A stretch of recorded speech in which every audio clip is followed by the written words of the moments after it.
Let's talk about how I achieved this scene right here.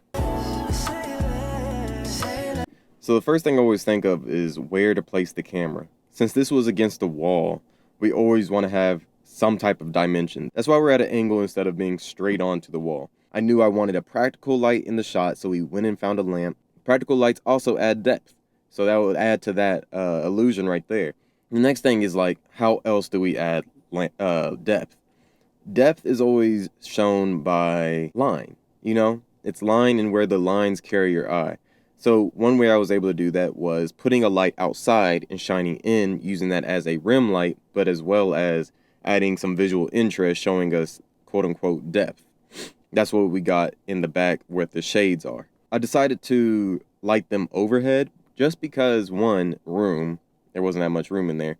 Two, I could have lit it all through outside and like lit up half their face with yellowish to make it look like the outdoor window is brightening them up, but there wasn't enough room.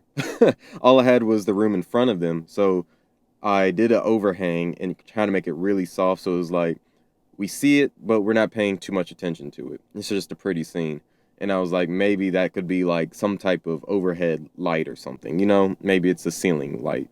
I wanted it extremely close to their face to get it soft. That's why you don't see as much shadow coming from this. Getting good looking shots isn't that hard if you know what you're doing. So it really comes down to composition, the direction of it, what you want to portray in it, the vibe of it, where you're placing the lights, your subjects, the camera. It all comes together at the end, and then once you color grade it and get the last little bit of it, it all comes together. If you want more videos like this, let me know. I know this is kind of informal. It was kind of on the spot. I was like, I should make a video on a scene, and I just did it in the car. But yeah, let me know if y'all like this.